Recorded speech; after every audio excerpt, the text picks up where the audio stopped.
It's Laura Eubanks of Design for Serenity with your succulent tip of the day.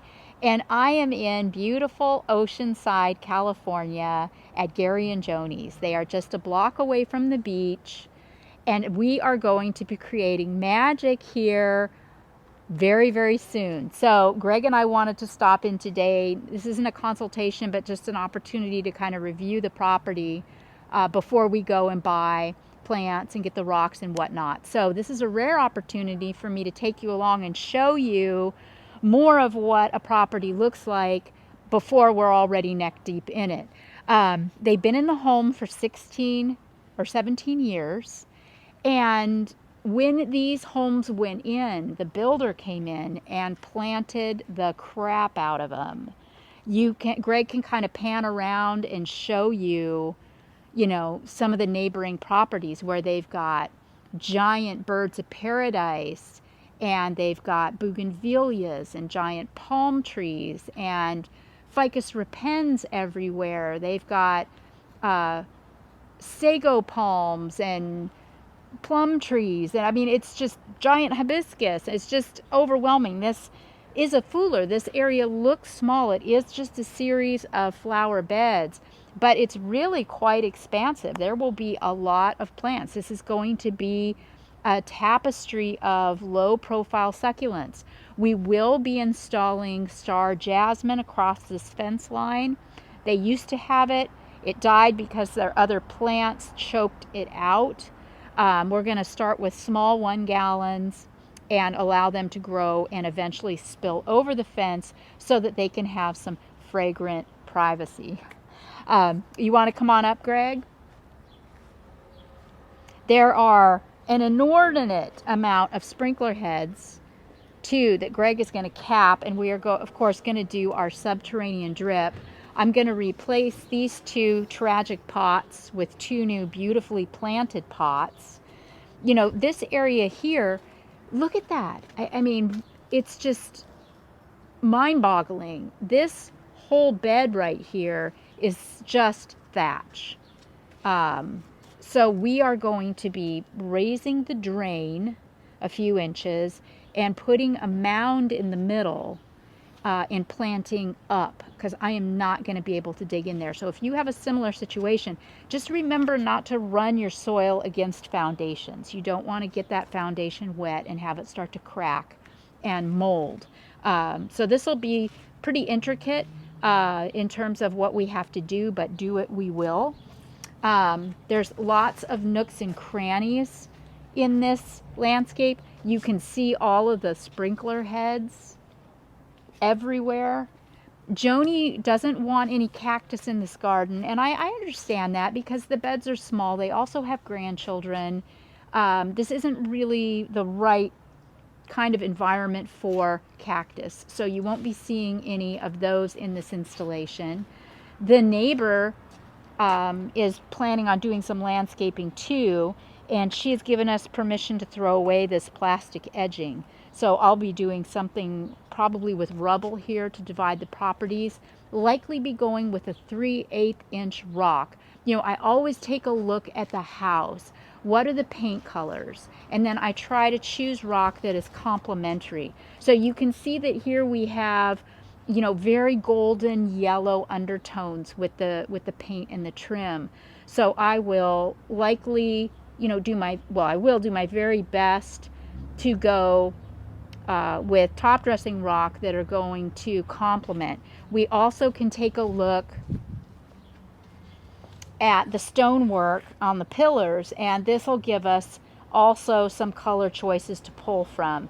A lot of brown, so maybe going with a Southwest brown as a base, and then throwing in some accents of other colored rock. Joni has collected a lot of beach pebbles. Oh, before I get into the beach pebbles, these irrigation controllers, I have the very same things in my garden, in the Garden of Death, and I will be smoke and mirroring by planting succulents all around them. Another benefit to succulents, of course, is their shallow root systems, most of the plants we work with, so we don't have to worry about them interfering with the pipes. Back here, This, if you look up, you can see that this area is not going to get a lot of sun. It does, however, get excellent air circulation, thank God. Because if this didn't get air circulation and no sun, I'd be really limited. But I'm counting on that air circulation to keep my plants healthy. These river rock that Joni collected literally one at a time, we're going to pull those out, and then I will work them in as ribbons at the end. But I'll be able to get really, really creative with the plants that I choose in here. This gets enough direct bright light, and being so coastal with the maritime climate and the good circulation, I really think I can get away with anything in here. So we want to keep the garden, you know, somewhat low profile, but I'm going to pay special attention to all the windows and make sure that I do very, very special things that can be looked out at and oohed and awed over. So I'll be pulling in things like mangaves. Would you be able, Greg, to do any micro sprays? If Greg can knock out the micro sprays, I could bring in some bromeliads, which I think would be really, really pretty too. And, you know, we were talking with them about boulders, and I think we're going to get an eclectic mix. We're going to do some pot rock. We're going to do some Napa Canyon. We're going to, you know, really mix up the boulders, which are all going to be 2 foot minus. But again, you know, this is probably 30 feet by 2.5. You know, give or take. So this is a lot of real estate just right here for us to do in and of itself. So next Tuesday we will begin. This will be a 4-day project, and you can look forward to that. From here, Greg and I are going to head over to Escondido to Waterwise Botanicals, and I'm going to place my order. So we'll see you there. Okay, Greg and I have made it to Waterwise Botanicals, and we're shopping for the rights. You remember me saying a few minutes ago that Joni didn't want any cactus for obvious reasons, and I'm not getting her any, but oh my gosh, guys, look at the assortment of mammillarias that are for sale now at Waterwise. I would like 3 of each. I'm so excited. Get them while they're hot. Look at this one. Look at that perfect little titties right there, with the little inverted nipples. It just makes me so happy to look at it. Oh God, they're so cute. And look, for those of you that may just be getting started, and you know, maybe not really sure, or don't have the budget for the bigger stuff, look at all these little adorable cuties. Like, look at this. Look at that. So stinking adorable. So cute. Okay, yeah. Okay. Just wanted to show you those. For any of you that are within driving distance of Waterwise, you might want to come down, get them while they're hot. Then we've got an assortment of 6-inch echeverias that are really pretty. For Joni, I'm looking for the soft stuff. And here at Waterwise, the area that I'm in right now is called Rapid Retail. And this is where I recommend that you start looking. Basically what they've done is they've pulled everything from the fields that looks really, really good and put it up here into what they call Rapid Retail. So this is where all the good stuff is. And for Joni, I'm going to be doing an assortment of crassulas. They've got the tricolor, the ovata, golem. They've got my undulata. I even got some 1-gallon Crosby's compact, because, you know, yes, these plants are going to just do so spectacularly in those narrow beds. And the jades, I got Argentina sunsets too. There's such a diversity in their textures that when you group them together and interplant them, they really are very mosaic. And in a tight space, like the project that we're doing right now, I can think of no better plant. Super easy to manipulate, tough as nails, growth is moderate, and they just don't disappoint. Those Kalanchoe luciae look really good. Sorry guys, but I went ahead and ordered all of those. They've got Fred Ives now. You're all asking about Fred Ives all the time. This Portulacaria, that the upright that, you know, I was so against, I'm Remember, I bought a few of these for my garden at home because I was trying to find some height on that prison wall. I didn't get any of these for Joni Wright because I've got, you know, so many other jade and portulacaria type plants. But if you're looking for something that's going to grow upright and, you know, be really, really tough and easy to prune and manipulate, this is a good choice. I got some 5-gallon of the Zwartkoff aeoniums. I also got some of the dinner plate aeoniums for Joni. I thought these looked really good. The Kalanchoe orgialis looking super, so I got a bunch of these for her. These will grow into small shrubs and be a super addition in her landscape. Here are my Crassula undulatas, and the little sedum pachyphyllums. This is such a little cutie, and look at that. I mean, these look great. They are really, really full. I got some of these as well. Beautiful plant. You know, these Petalanthus bracteus in the 1 gallon, I wouldn't bother with. They're not bueno. Just wait a little deeper into the season and get them in a 5-gallon. Let's see. Okay, so here we have the Crassula undulata that I just mentioned in the 5 or 3-gallon can. Here it is in the landscape. It's a great opportunity to show you, you know, what this plant can do if left to its own devices. It can be bonsaied and trimmed out and opened up. But look at this rounded natural growth habit on this plant. I just can't with it. I mean, it's great. Look at this one. You know, what a fantastic shrub this is. These are little Echeveria Saharas that are tucked in amongst the rocks and are looking really, really good in the landscape. So, you know, sometimes it's a good idea to come to the nursery and just look at what's growing to get a sense of what you can expect from the plant in your own yard.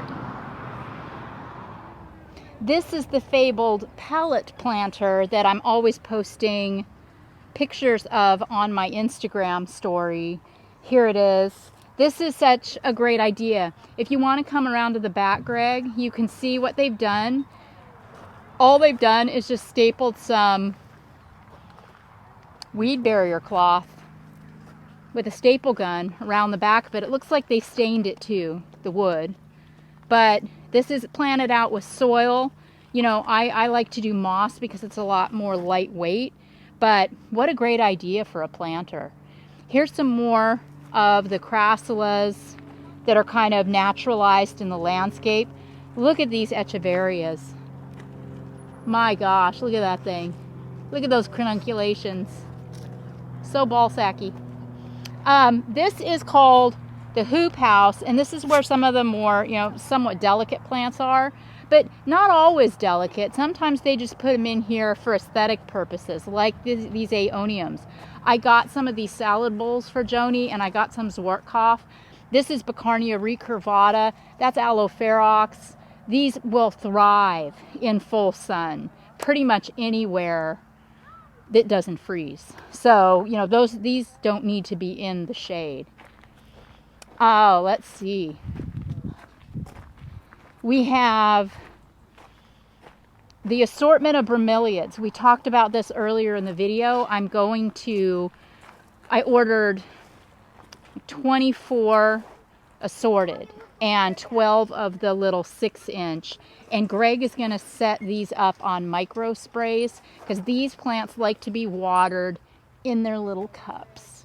So thus we have to make some modifications to the irrigation. But we just got rain, and you can see here the little cups are full of water, and that's what really, really makes these plants happy. And Waterwise has got an assortment, tons of them. Another new introduction here at Waterwise are their Sansevieria. Look at these beautiful Sansevieria. These are another fantastic house plant. They're also great in the shade. So if you've got a really deep shady spot in your garden, this is a great choice. Then there's what I call the pillar of Echeveria. They always have such a phenomenal assortment of different Echeverias in 1 gallon, 10-inch, 5 gallons. These are the Saharas that I'm always ranting and raving about. Look at these Aloe Ferox in the little 3-gallon cans. These are really exquisite. They're very, very nice. I didn't get any Ferox for Joni because there's no room for tree aloes in her garden. But if you've got room, that's a fantastic plant. It wouldn't be a trip to Waterwise without checking out my display garden that I put in a couple of years ago. About 6 months ago, Team DFS came and did a maintenance on it. And this is also an area where you can kind of see the naturalization of the Crassula ovata. Just looks so beautiful up there against that driftwood. We've got a Dracaena Draco, an Aloe Ferox, a Bacarnia recurvata, and then what looks like, yeah, Agave colorata tucked in there amongst the jades, which the next time I do maintenance, I think I'm going to pull those and move them somewhere else. This Agave truncata perii is just everything. And look at how the Portulacaria afra variegata spills over the rocks. And the stand of Agave quadricolor is quadricoloring all over the place. The Aeonium sunset, or the sunburst, thank you, Greg. You can see how the sun, this is 9B here, and look at how the sun has fried those. Ouch. But they will make a full recovery, I'm confident. The Aloe Cameronii is coloring up beautifully, and it looks like the Mangaves rotted for some reason. Very strange. I don't quite understand what happened there, but you know what? There's a lot of new growth popping up, so I'm sure that it will also make a comeback. The barrel cactus have, gosh, doubled or tripled in size. We had also cleaned all of them when we were here last, and they came into bloom since we've been here the last time. Mama's got some adorable little babies there. Our little tapestry areas are still hanging on really tight. Look at this Agave Kishokan. I mean, isn't that just perfection in the landscape? That's a small agave, doesn't get too terribly much bigger than that, and is quite slow growing. This Aloe Blue Elf is mauve with stress. I mean, almost a purpley blue. And this one just needs, come on, I mean, it doesn't take that long. This is an occupational hazard. I can't help myself. But once these blooms go, you need to clean them so the plant looks its best. And remember, aloes, you know, make a comeback. They are not monocarpic, so this will repeat bloom next year. My sign, you really have to want to know. You know, look at that. You just really got to want to know to look. But you guys know. Here's another perii. The Euphorbia antisyphilitica looks so attractive. And those striata need deadheaded. Yeah, just I think coming in here and spending a couple of hours, I could probably get it looking 100. I might send a team member over to do just that. Because everything is, you know, for the most part looking good. It just needs a little attention. This is interesting. This little aloe bloomed its head off, and I'm not sure what is going on with it. Oh, I think we have a lot of rot happening, but it's not a goner. That's the interesting thing. Look at the new growth. You know, it's not great, but it's definitely not dead. So I think that this plant has a very, very good chance of making a complete recovery. Oh my gosh, tight, yeah. All in all, oh, and look at the Bacarnias, got some pups down there at the bottom. That makes me happy. So yeah, everything is looking really great. The agave quadricolor has thrown off a pup way over here. See that? That's what she does. She sends runners everywhere, so I have to keep after that with a whip and a chair. Okay, that's about all I got. You know, this is basically an installation that only receives maintenance when I do it, and it's been about 6 months, and we're in the middle of summer right now in Zone 9B, so I'm happy. This has been Laura Eubanks of Design for Serenity, reporting from Waterwise Botanicals and the Joni and Gary's in Oceanside with your succulent tip of the day. Bye, guys.